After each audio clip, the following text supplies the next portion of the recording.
Hello everyone and welcome to episode 69 of Competitive Magic with the Carnies. I'm your host from Italy, Andrea Mengucci, and joining me we have Anthony Lee from Australia. Hola. And a very special guest, which is actually next to me. If you're watching me on YouTube, you can see Marco del Pivo's smiley face. Hi everyone. Buongiorno Pivo, just like I say to every YouTube video basically. Now, it's probably the first time that you're here in my room next to me doing some content. Yeah, exactly. It's you can see now the right Buongiorno Pivo. Glad to see you here. Of course, if you're watching on YouTube again, you can see Pivo happy face with 2 Rhino tokens in hand. This is your win from last week. We had to delay this week's episode because Pivo was a very busy man. Only had this Friday afternoon, but we're gonna post this as soon as possible so that if you're planning on playing the original championship this weekend, you're planning on playing Rhinos, which is I'm just expecting to be so popular Rhinos this weekend. Yeah, right now it will be the most popular deck that people play, mainly because I just released a guide for Rhinos, and a lot of people start texting me or writing in DM to asking something for the regional. So I expected a lot of Rhino right now. Yeah, if you are planning on that, definitely check out Pivo's deep dive that I had the pleasure to see writing. While we were flying. Yeah, while we were flying, Pivo was writing this. While we were traveling back home in the car, you're writing something, and then at the end, even something like, Pivo, did you add the part about surveillance? Oh no! I forgot that one, and I...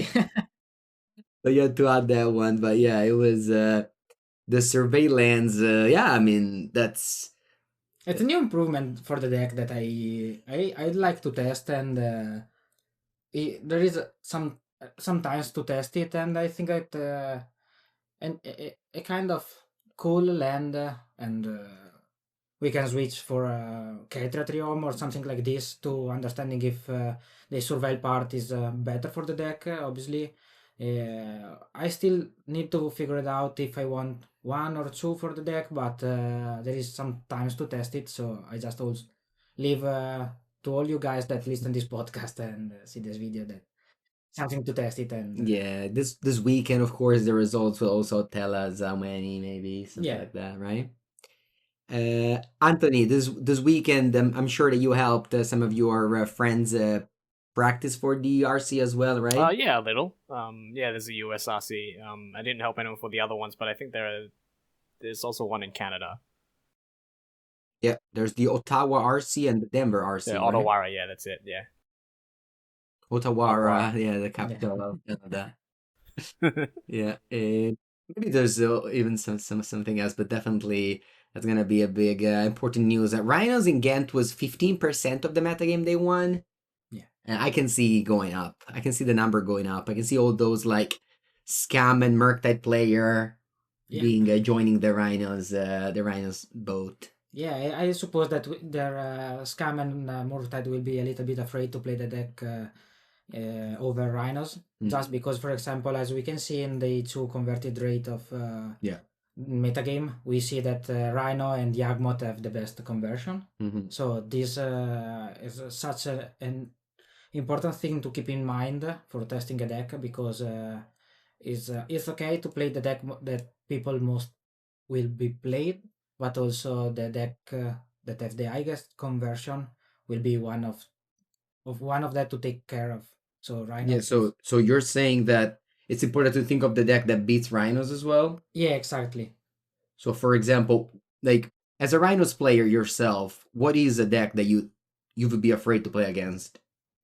I think that right now Tron could be one of the top deck that you can pick, because Rhino should adapt the meta that we are right now. So, for example, the difference between now and Barcelona, there is any Commandeer or Dragon Lord's Armor inside. This meaning that... Barcelona, you mean the Pro Tour? The Pro Tour, sorry guys. That you also top 8'd, by the way. Yeah, I was...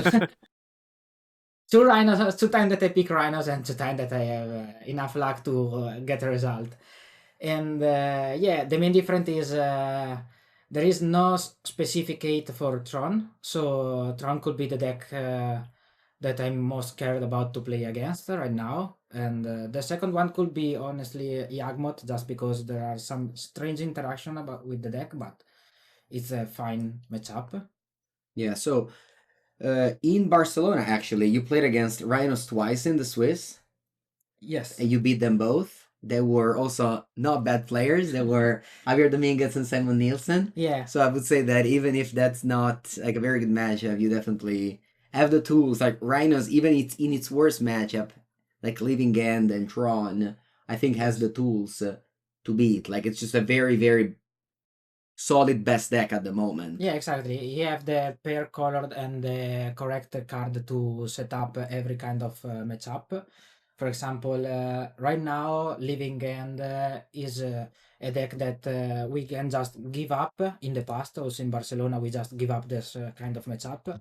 But right now, with Tishana, is changed a little bit the game. So this meaning that is deck that we can play against it, not to focus at 100%, but we can play against it.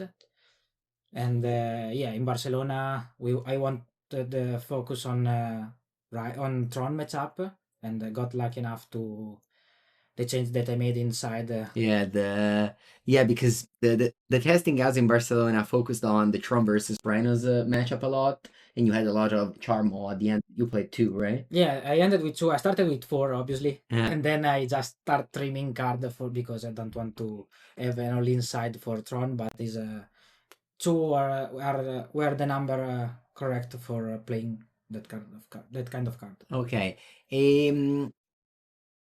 Go ahead, Anthony. Yeah, so would you also expect there to be quite a bit more Tron as well? Because I know a lot of people had stopped playing Tron because it just looked like it was so poorly positioned. But, you know, if people are looking to beat Rhinos now, they might play Tron. So maybe you could try to be a step ahead. Like, would you recommend adjusting Rhinos to try to fight Tron? Because, you know, now Tron players would have seen Martos do well with it. And maybe they would go back to their old friend Tron, you know, for this event, in light of the new Yeah, I metagame. think that you are right because maybe Rhino should have 1 or 2 slot for Tron over the past decklist that I post, just because as you say, it could be maybe the third or the fourth deck most played deck in the next RC. So probably yes, I will maybe change something in the deck. I have to. I don't know what right now, but it could be a change that we can make. Maybe Charmov is a card that we can take it back in the sideboard because Commandeer is not as good as before because we have Tishana right now for the Tron matchup that he can adjust a little bit. But Charmav could be 1 or 2 off in the side that we can just take care about it. Yeah. This is definitely an important thing. Like how many people will actually show up with Tron, which is still a deck that it did it pretty poorly overall. Surely Martos arrived to the top 8, but looking at the combined win rates of the regional championship, Tron had a 46% win rate. So overall, still. Yeah, it's also it's not just about how popular it is though, right? Because you remember Javier and I talked about this as well, but also how good it is. Like if there's more if there's more Rhinos, then there's also going to be more Tron in the later rounds just by virtue of it doing better overall, right? Yeah. Yeah. I guess since you're here, another good thing that the listeners may want to know is that what are Marco del Pivo is one of the very few people right now that are qualified to all the Pro Tours and Worlds as well, and that's definitely a very good privilege alongside with you, Anthony. Oh, so yeah. there's in this call, like I think there's like only 9 people in the whole world. Yeah, probably, yeah. Yeah, I think. Oh well, then no. Well, the people from whoever the winner of the Brazilian championship as well, right? Yeah, Rastaf. Rastaf. But Yeah. he's not qualified to all the Pro Tours. Oh, That's what. Yeah, Yeah, maybe only the eight people in the the eight, last the top eight in the in the world, world and plus you. me. Yeah, wow. Okay. because yeah, that's kind of funny to think of. Yeah, I'm sure Javier. So like we have a 66% of presence in that, but hopefully, Somehow I don't think Javier's and going to have trouble making it to Worlds. yeah, yeah. I don't know what the right words to say that, but I was going to say that Yeah. as well. Don't worry, he always tells Yeah, us we every we time. go all the carnage should go at World. We will. Yeah. Then And you. next time. Yeah, the Worlds has already been announced in Las Vegas at the end of October, I think. Yeah. At the end of September, I think. September, okay. Sure, that's good. But we're gonna have another very large gap between the last the Worlds and the. It's Yeah. okay.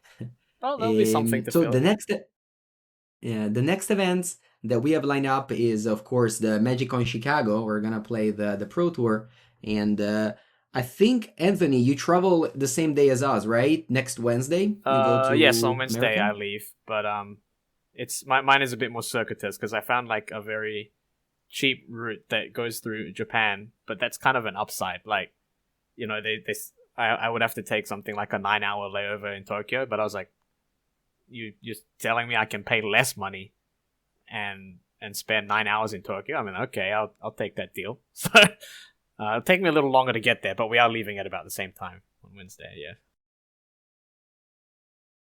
Okay, yeah, and then we're gonna go in Chicago for a long time. Actually, I can't wait, and I'm sure you as well, to just leave all the work back and just focus only on testing. Yeah, exactly. Yeah, like not having That, to is a like people, again, has a you work as a interior designer, yeah, exactly. and you have your own store and everything. You do a lot of testing, but sometimes. Yeah, I need to relax. I can't focus at 100% of test in the testing Of this right course. now because also when it come night, for example, in the evening, I don't have all the focus for the testing, so I need to just clear my mind. So I'm happy to fly on Wednesday for focusing on my testing and limited and obviously the pioneer portion. Yeah, the draft and Pioneer, which we haven't played in a while, I would Yeah, say. since a lot.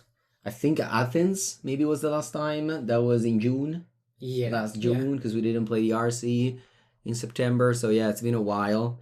Uh, yeah, we have a lot of catch up to do, and seeing if the new set brings news and stuff like that. Yeah, we need an update to the Pioneer portion right Yeah, now. so just go there for, well, like 10 days or 12 days before actually the Pro Tour, just to do that fun little stuff while also getting prepared for the tournament. Yeah, just throwing it out there. But when you mentioned that Pivo is an interior designer, think about that, guys. I mean, Pivo is the Italian that the other Italians go to say, make my stuff look better. So he's very, very fashionable sort of guy. So quite an achievement. Also, you Yeah, can open well, Crashing Footfalls in this limited set, right? You're good. You can open. There's a Cascade card and there's a Footfalls in. wait, you didn't know? You didn't know, Anthony? I didn't know. Look at this. I'm just letting you know. Oh, well, he did it. Oh my god, he's gonna top it another PT. Yeah, I started draft and that was my first pack and I was Oh wow, I didn't see that. That's so sick. Yeah. That's that good. was something that I was okay. This is a sign, obviously, but it's maybe too much for me. Yeah. Is the Crashing Footballs good in limited? I think it's okay. I just want to. I don't know, I have to take it because I don't care about the rest of the card. But Yeah, it's also 5 ticks. yeah, there are a lot of behind stuff instead of the speaking. But I think it could be nice. I don't know. It's slow, we all know, but it's just something that happens one in a time, and it Yeah. could be a 4-4, 2-4-4. Honestly, at the pre-release, I made a joke. I had like a wine drop, and we played so much against a friend of mine, against Puyo. I played against Rhinos. I went forced to spend Crash the Football. That was a joke, and then somebody said that he was actually in the set. Yeah, There's so many cards in the set. There's like Spellsnare I've seen. Yeah, there are a lot of reprint also, for example, show and tell that. Yeah. No, but like from the list, you have like some like word spine worm. Yeah. It's wild. Oh It's yeah, wild, I'm honestly. definitely planning on trolling Javier by making some up. It's very easy. Like during spoiler season, I remember there's been times during spoiler season where I just make up cards that would be absolutely perfect for what he wants, and he falls for it way more often than he should. But now it's pretty believable. I could just tell him that, I don't know, Blood-Tithe Harvest. You can open a Blood-Tithe Harvester in the pack, and it would be hard for him to disbelieve me, right? Yeah. Yeah, the other day I opened like 3 rares in my pack, and one of them was Izoni, okay? And I remembered about the Guilds of Ravnica Izoni, the Golgari one that was busted in that set. But no, somehow there's a new Izoni that's not the same, costs the same. Like, yeah. Yeah. I It's think so confusing it's sometimes. very Well, confusing, that's but not I weird. They always guess. do like new versions of legendary characters. They weren't going to make the old one. No, I know, but somehow I was expecting the old one because, so many cards from the list added. Oh, I think they avoided trying to make confusing ones like that. I could be wrong though. All right. No, yeah, so we have definitely a lot of great plans ahead of us. I wanted to stay to the like for this podcast episode. I wanted to focus on Rhinos a bit more, and of course, as we said, you have written your deep dive and everything. And again, if you're interested, definitely give this a read. But like, do you want to maybe go in depth into some of the most tricky matchup? Like, I don't know if you know this, but Pivo and our teammate Makuto, Marcos, you guys went 10-0 in the Rhinos mirror match. Oh, And the Rhinos mirror match, it's ideally a very luck-based matchup, you would say, because it's a lot of Whoever will see the most cascading part, exactly, a lot of cascade cards and expect etc. a matchup like this. But once you make it like a 10 or record, that's like I maybe think not. There is something behind it. Yeah. can't be you know, you can't get lucky that many times. Obviously you can, but it's a lot. So yeah, what I wanted to ask you today is kind of like how to approach some of the matchup. Also, another matchup that I find very interesting is Blurred Murktide versus Rhinos, because that's a matchup that Blurred Murktide players say that it's good for them. But I've seen you beating like a couple of Blurred Murktide players this past weekend. So again, like I think that so Rhinos as a how do you say, a name for being like an easy deck, and some games are easy, like some games are actually just like You should just jamming very the easy cascading and part. etc. But then there's some games that actually like very hard. Like I feel like exactly the matchup Murktide versus Rhinos is very very hard. So today maybe you could share as much as you want in these two dynamics in order to help the player out there if they find themselves like I think you told me something about the mulligan decision that you made in the mirror match Yes. so yeah, I think this is an interesting thing to say to the listeners. Yeah, I want to try maybe today in this podcast to talk about a little bit different instead of side in and side out. Exactly. I don't honestly care about that because everyone can understand which card you want to side or not.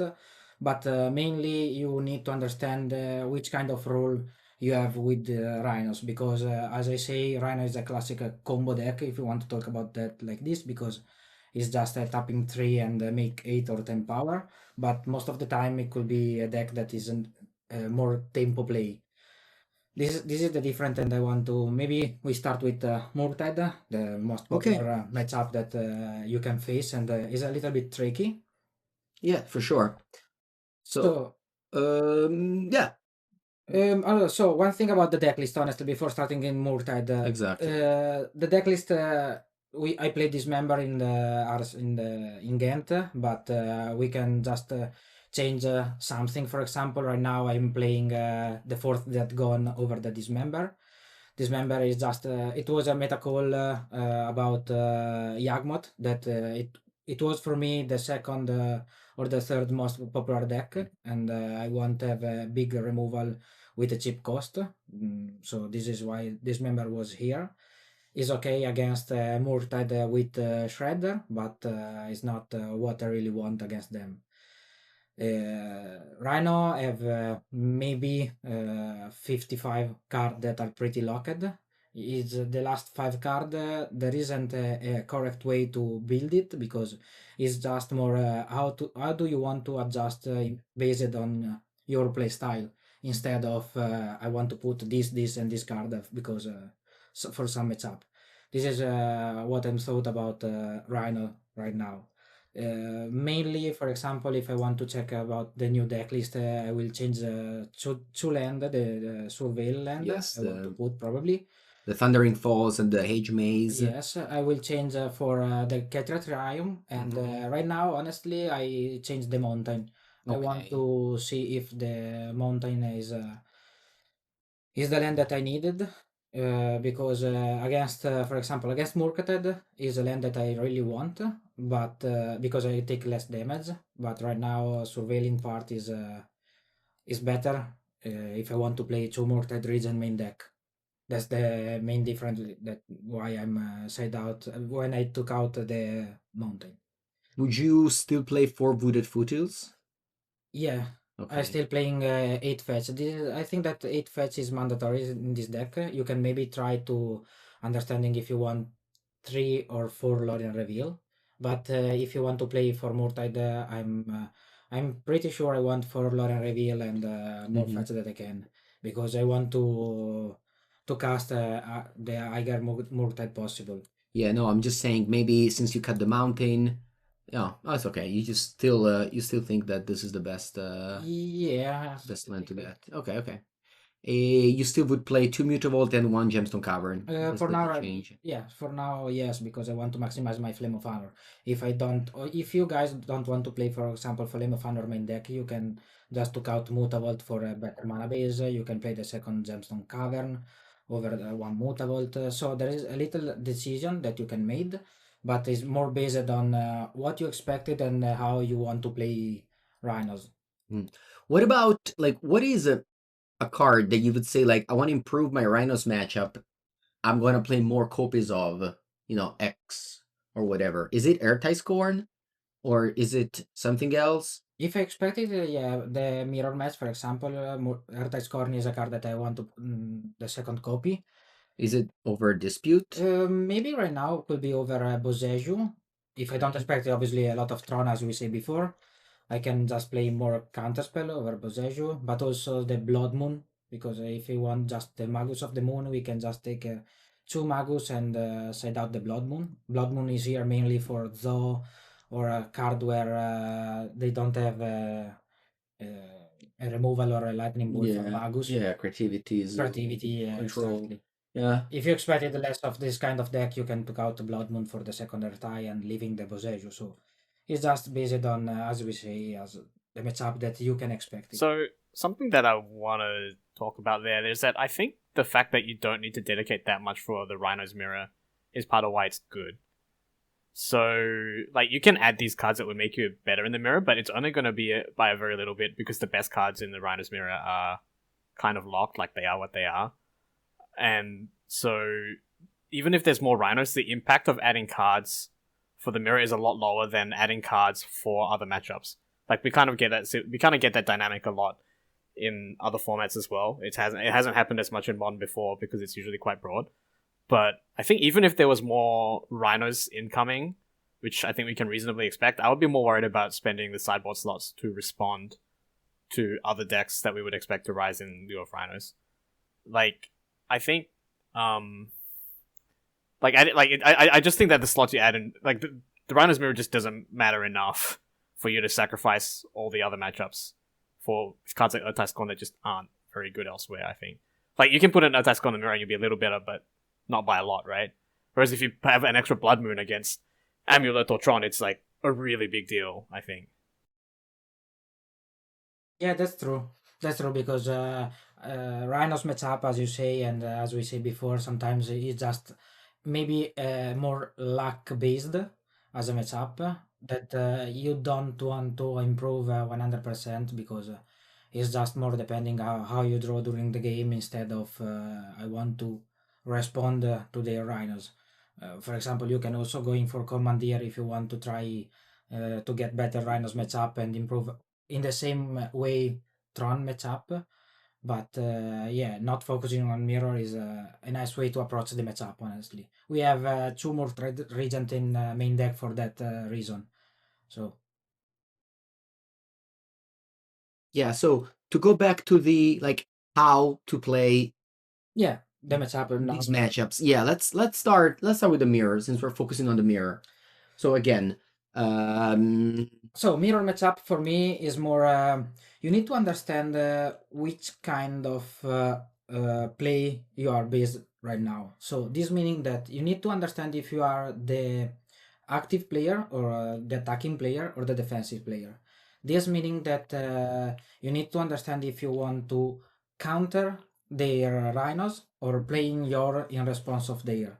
For example, I just take some example that happens to me in Ghent.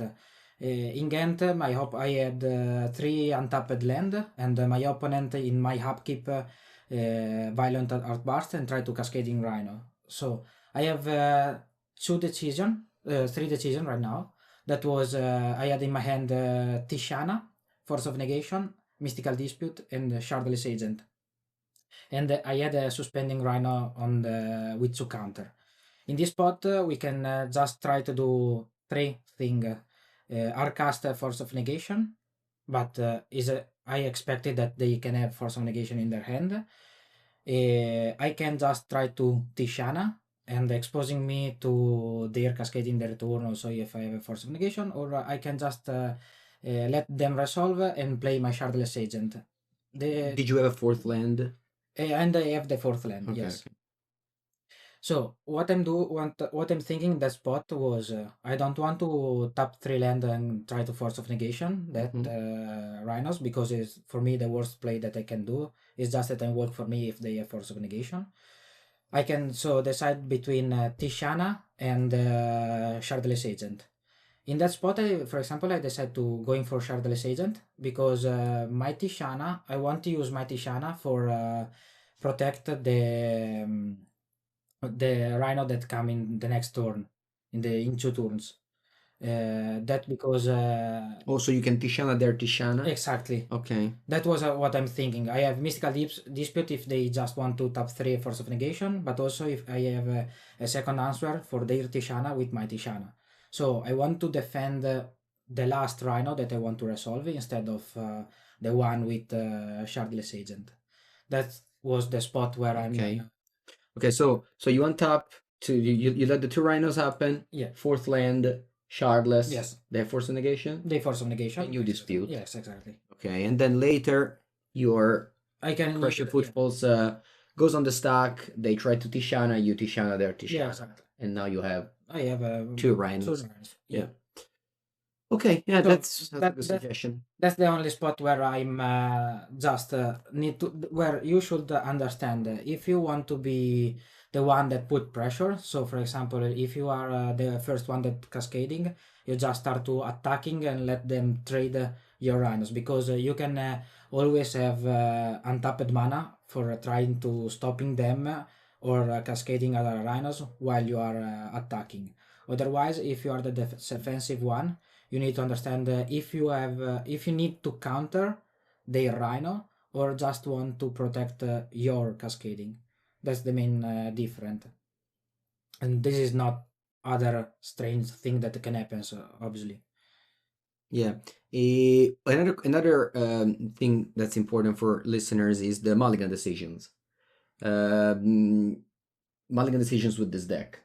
yes. So what about the 2 landers without Fire Ice? Like, what do you think about those? Like, obviously, this is a broad question, but this is something that when I play Rhinos, I always look at these hand and be like, if I don't draw a 3rd land, I lose the game.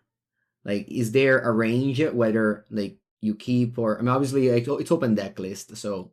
So yeah, you already know This- what you are playing against. For example, now that we have the surveil land, is clearly better taking That's true. 2 land. So you can take a risk. Yeah, you can take more risk. Also, for example, one land and one Lorien reveal is the same thing, so I can take more risk to keeping an hard hand against Yeah. them. Also, for example, that gun is not so wasted as a card. Obviously, if you have three in your hand, is not good at the beginning, but having one or two, for example, is just okay to keep it if you have also cascading back, because you can take care about one of the Rhino instead of countering that. I know that is low, but it could be enough to take in time. This For is sure. Yeah. the main reason. So the new land can improve this kind of mulligan decision in the mirror match, obviously. Okay. And for example, one end that I keep in against I don't know if it was the mirror match or the Murktide matchup. No, maybe it was the Murktide matchup, and we talk about that later. The Yeah. mulligan decision in one kind of end. Yeah. So another interesting thing, I think you said it in your article about like which card to bottom. I think you had a 7-card end. Yes. You mulliganed, so you had to bottom a card. Yeah. In your hand had, correct me if I'm wrong, 3 lands. Yes. Crushing Footfalls, Violent Outburst. Yes. What were the other two? Tishana and Mystical Dispute. Tishana, Mystical Dispute. So you have 3 lands, 4 spells. What do you bottom? You're on the draw on the play. What were you? I was on the draw. You're on the draw. Okay. So this is a hand where most people be like, I mean, not most people be like, but like ideally you want to bottom Crushing Footfalls because it's a card that you want to have in your deck. You don't want to open with it. But I think a very important thing that you found out is that Crushing Footfalls is very good in the mirror match. Yes. In actually a lot of matchups, even against Murktide. Yeah, exactly. Most of the time, suspending on turn one is better than cascading on turn Exactly. three. Yeah. So because you have the possibility to defend our footfall. So, for example, in this spot, I bottom Violent Outburst. Exactly. Yeah. So the card you bottom was that Violent Outburst, which is ideally like the best card in the deck. So, it's small things like this that make you like win matchup that all the time. So suspending Crushing Footfalls is great. And I remember you talking to somebody else playing Rhinos, and they said that they won a mirror match by going turn 1 Rhinos, turn 2 double Rhino. Yeah, like exactly. Just suspending 3 Rhinos on top 2 turns in the mirror match because you spend your time interact with your opponent, mana up to play Tishana or Arcas Force. Yes. And eventually you have the Rhinos coming down. There's no like Chalice, the Fairy, like nothing to stop you, explosives. Yeah. The main reason behind that kind of mulligan and why I'm bottom Outburst was that I want to be sure that my Rhinos come into play instead of I'll try to cascade on their turn 3 and see what happens.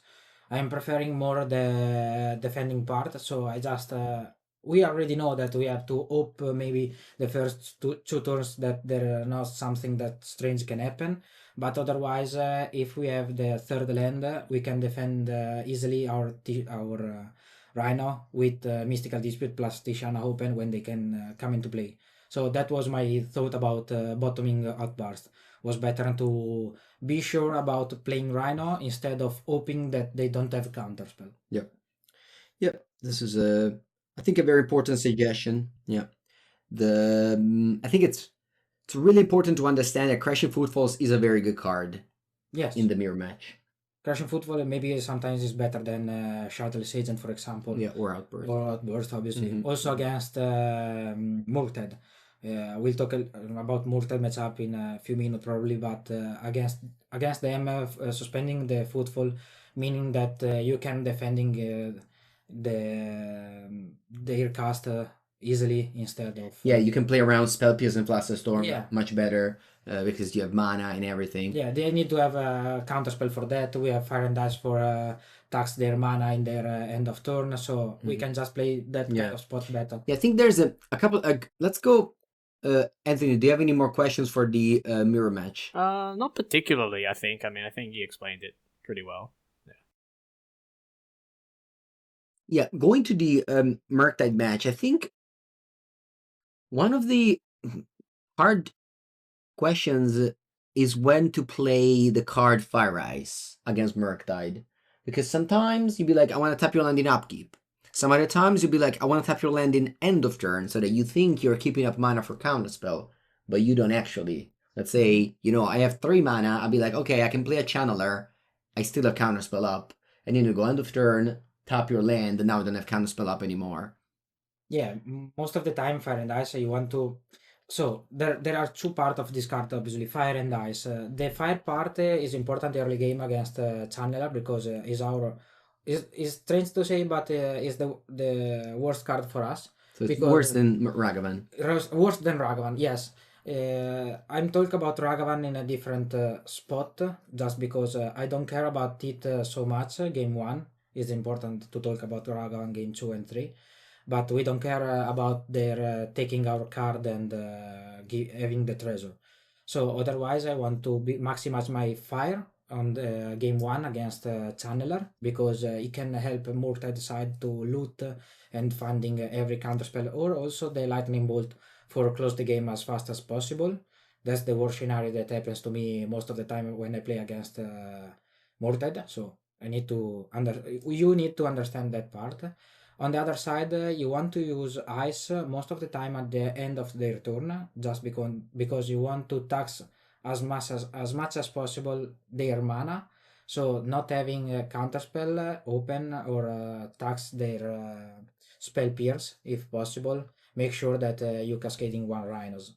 So that's why I'm preferring most of the time to play end of turn instead upkeep. Okay. So the general rule against Murktide is to fire ice end of turn, whereas Yeah. against Scam, it's upkeep. Yes, exactly. Okay, that's definitely important.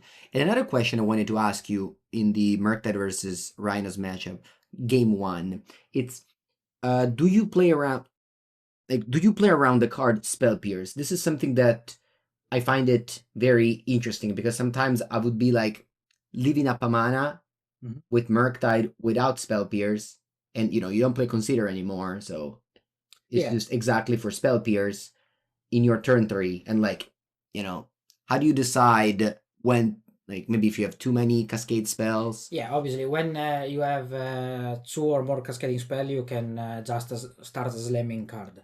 I don't want to play around spell pierce when there is a channeler 3/3 in play, and I need to put pressure on my side. So I can't play around so many things. Otherwise, I just delay my rhinos for nothing, and I die from a Darcy.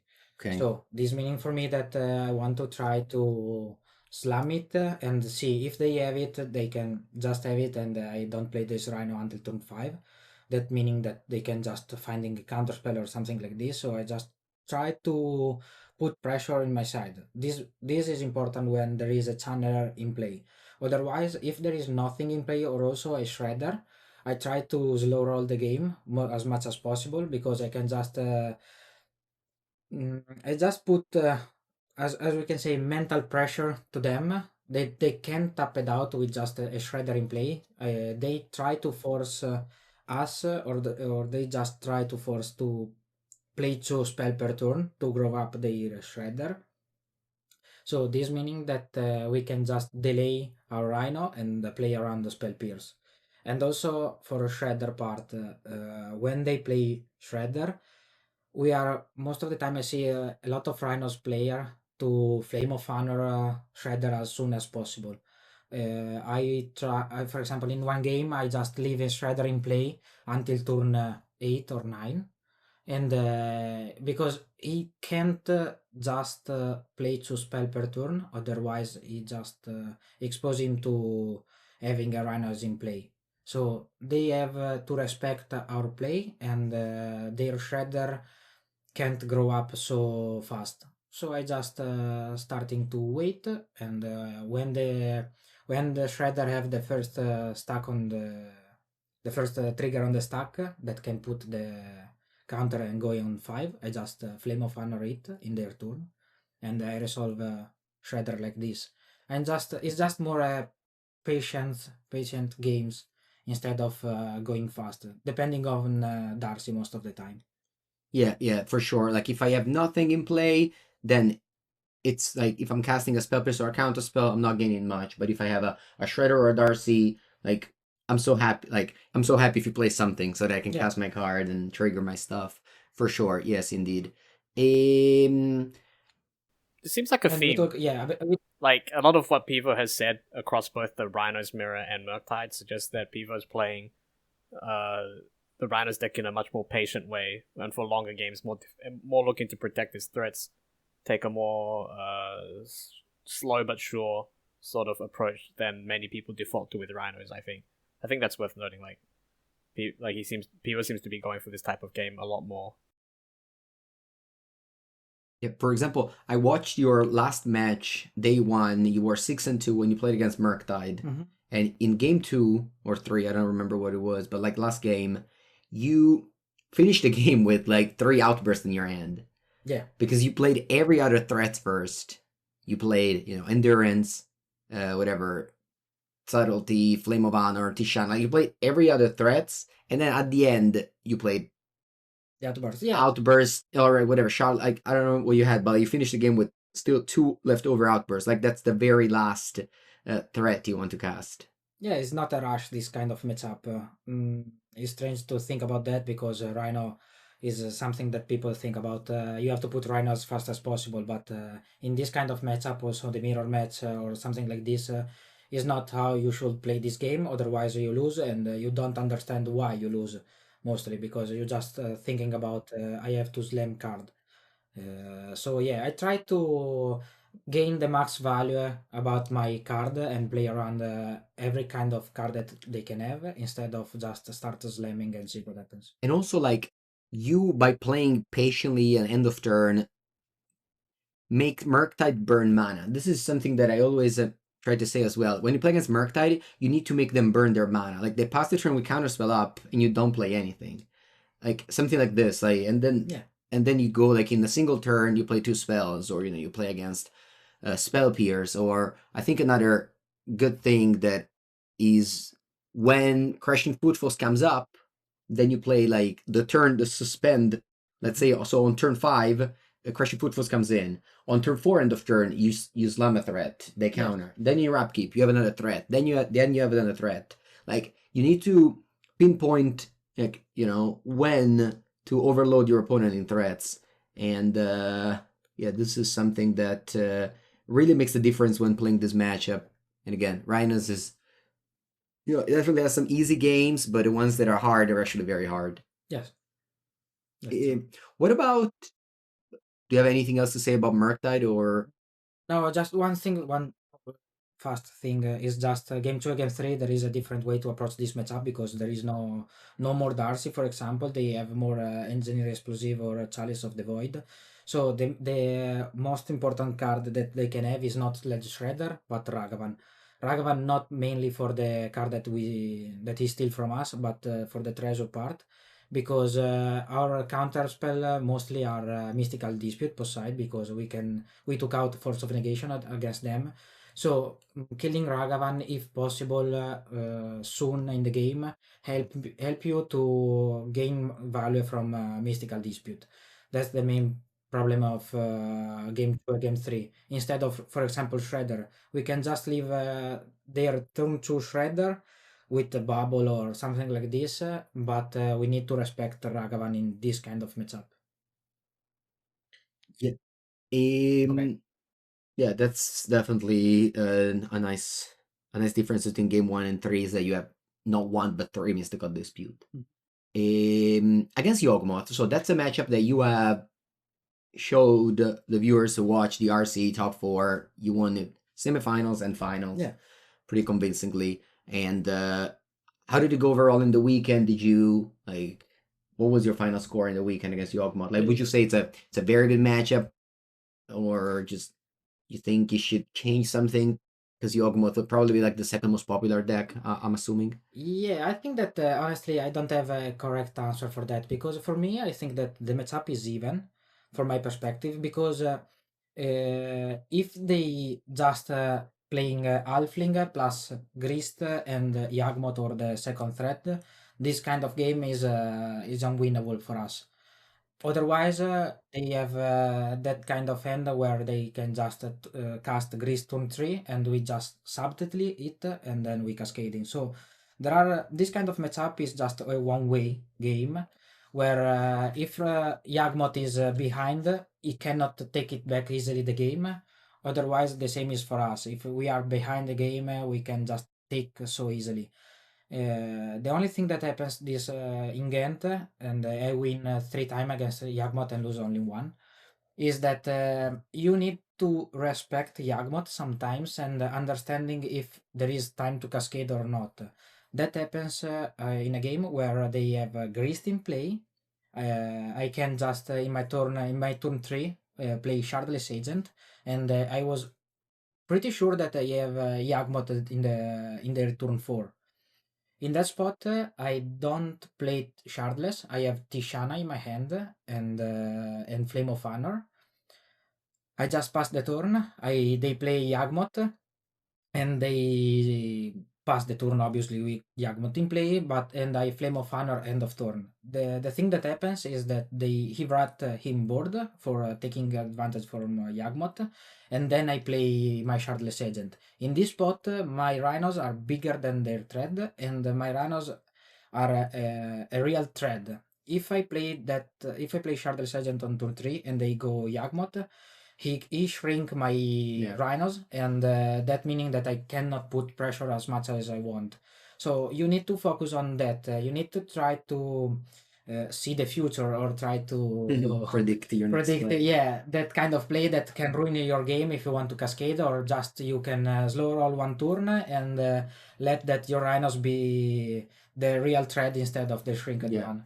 Yeah, that's a good point. When I played Yawgmoth lately, and I beat Rhinos with the -1/-1 proliferate, and then they just become 2/2s and do nothing. Yes, they do nothing because you have like your 2/2s and 2/4s. So yeah, that's a great point that you just said. Although I guess by cutting one dismember for a dead gone, you are maybe weakening a bit against Yaw. But at the same time, you have now more, I guess, answer to Murktide with the bounce spell. Yeah. So it's something that we can just think about if going for that gone or not, honestly. Yeah. Like, it kind of makes sense. Like, if we think that there's not a ton of value to attacking the mirror and that Yawgmoth is going to be the second most popular deck, maybe that's the other deck that you have to gun for. Like, I thought in the sideboard about stuff like Tron or whatever that people would play as a response to Rhinos, but it's also very natural to just play Yawgmoth because I think that was really the most overperforming deck in terms of the raw stats, if I recall correctly. So it would make sense to warp against it, right? I definitely would say that Yawgmoth was I mean, it wasn't the best deck because, of course, you won and Rhinos had the best, had a very good win percentage as well. But I think that Yawgmoth also came out very, very, very well out of the last RC. And yeah, I think that Yawgmoth is a nice deck that can, if you are a good player of Yawgmoth, you can have a nice result with that. Otherwise, if you don't practice a lot, this kind of deck is just for me. For example, I don't know how to play it, and for me, it's just a sealed deck, and I don't understand. But because I know that I'm bad with Yawgmoth, honestly. Yeah, I feel like lately Magic has become very much like rewarding skill. Yeah, decks are very hard. Like even in Pioneer, I'm noticing how like many decks actually are very difficult to play, and in Modern as well. The skill, how do you say, like deck difficulty raised, I think, lately. Yes. In Magic. I mean, that's just that is part of the function of the metagame becoming narrower. I think like there's more interaction, and that makes the difficulty of decks higher, and that also condenses the metagame. So that kind of makes sense to me. Yeah. So what is going to be our prediction for like the most popular decks? You think? Like so, we said Rhinos Yogg. Do you expect Scam to still be third, despite not doing so well this past weekend? Maybe Amulet right now. I don't know. I think that Amulet is maybe in America. I don't know. It could be more popular than. Yeah, let's say. Yeah, but let's say it's gonna be like Amulet, 1,500 people. So I think it's not gonna be our 10 Twitter Amulet people that post a lot about it. I don't know, like, but yeah, I think that for the average modern player, like, would you just throw away your deck because of like one bad weekend? Like, I don't know. I just can't really see people switching so quickly or drastically. It seems like it's really hard to do that. Am I wrong? I feel like though people who played Rakdos Scam are aren't like pet deck players. They're like, I play Rakdos Scam because it's very good and I want to win. So if they, they are very much like they can change. It's not like I'm a Titan player who just play their deck always and. Forever and ever. In the bad or good metagame is just an amulet. Speaking of which, Anthony, do you know I just bought the last cards and I have a full, ready to go amulet deck. Oh, that's nice, I guess. The luck deck. I can become an amulet player as well now. Oh, wait, is it a luck deck or not? I can't remember. Yeah. No, It's not? amulet? No, it can't be a luck deck. Oh, okay. I thought you said it. No, Okay. I think it's difficult. I mean, it's definitely a deck that if you don't know what you're doing, you can never win. So Well, I obviously, you might get lucky. You might need luck to win, but definitely a deck that requires skill to be. I agree with that very much. Well. Yeah, I look forward to that. Me and Pivo will go to the LMS Prague in March. Yes. It's gonna be modern. We also have the Four Season. Yeah, we have tons of tournaments right now. We just book a lot of tournaments. Yeah, we're teaming together. Me, Stu, and Tommy, which is the person that works with me at Mango's workshop. We're gonna do. Last time we teamed together, it was a disaster. Yeah, they wanted drag in the bottom. Last time we teamed together it was a disaster, but okay. This time it's gonna. Pivo is stronger now. He can carry 2 people. It's fine. No. yes, he can. Especially to drag in to lose a lot in the variants. Yeah. Okay. Yeah. Anyway, any other things you want to share with the? I guess we haven't mentioned the matchup against Scam. Did you play against Scam at all? Honestly, no. I think you didn't. Maybe no. If I've never seen you play against it. Against the Scam, not honestly. There's not that many in day 2, I think. No, it not have a good conversion rate in the tournament. But otherwise, if you have any kind of question, you can just write in the comments. In the comments. In the comments. I was afraid you said write to me. No. In the comment of this podcast or in the video. Yeah. Well, I remember Pivo and we did have a productive conversation about that matchup in testing, right? If I recall correctly. The biggest thing is, you can talk about it, I guess. Do you want to talk about the matchup? Scam. We might as well very quickly mention. Yeah, we might as well. I think it would be a big enough deck that it would be. Oh yeah, the one that we talk about. There are some kind of end that can happen is when you have only one removal, for example, and they go in turn 1 Ragavan. Mm-hmm. In this kind of spot, and thanks Anthony for remembering that kind of situation. In this kind of spot, you need to understand if Ragavan is the real threat or not. For example, an end where I have only one removal, that could be Fire and Ice or Dead Gone, for example, I'll never want to kill Ragavan, turn 1 Ragavan, because I want to take care about Doughty. Okay. We can just take 4-8 damage from Ragavan and let them play the treasure. It's not like Murktide where Ragavan help them to looting and find counterspell. Ragavan right now just help to cast Grief, but we don't care about Grief. We need to take care about Doughty, and if happens that we have only one removal, try to save for Doughty mainly. Okay.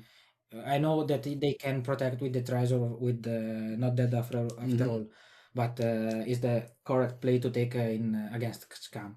Okay, yeah, that's definitely interesting because you're less afraid of Ragavan from Scam than you are the Ragavan from Murktide. Yes. And also, yeah, just Scam has Doughty, which Murktide doesn't have. So if you have that gone, you save it for that. That's very good. Another question I have: do you always subtlety the turn 1 Grief? As in, because sometimes I remember a game I've played recently with Rhinos when actually that was a question I asked myself, or I was playing Murktide, but like basically they went like land Grief and I had subtlety and I like auto played it immediately, but they just put back the Grief on top and just the next turn just did it again, and yeah, I felt like I lost 4 cards instead of 2. This is something that I don't know if it happened to you, if you've ever thought about it. It happens one time, but it's not something maybe that I can play around. The important part is that we lost a lot of card for that. If they put on top, they don't have obviously the turn 1 play, or if they have it is right. we can just not care about that at all. but mainly is a play that I probably always do that for saving a lot of damage, because Yeah, saving right. One four attack. or yes, 4 Mm. damage is a lot for this kind of deck. We just- take some damage with the land, with shock land. Also, right now with the surveil one, we can just dig a little bit more for every kind of matchup. So you should be I like, just you go in top deck mode. Yeah. You up to top deck a Cascade card, Yes. and you have 8, and also 2 Murktide, so like 10 hit. And you're like, I'm happy to play the top deck game against the scam. Yeah. Yeah, if they just put on top, meaning that they waste 4 card for our 4 card. Yeah, 3. Yeah. Oh, 4, yeah, because you skip a turn. Yeah. Okay, yeah. I think we've said a bunch of things, and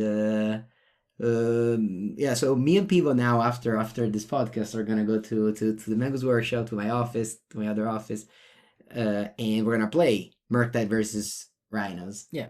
Do you have your Thundering Falls and Heads Mage ready? Yeah, exactly. Nice. The deck. Yes, me too. I have a Thundering Falls ready, so we're gonna be playing some modern. And yeah, it's gonna be exciting. Tonight I actually have a sealed qualifier, sealed RCQ, because I have to qualify to the regional championship. So I'll be playing Friday night qualifier.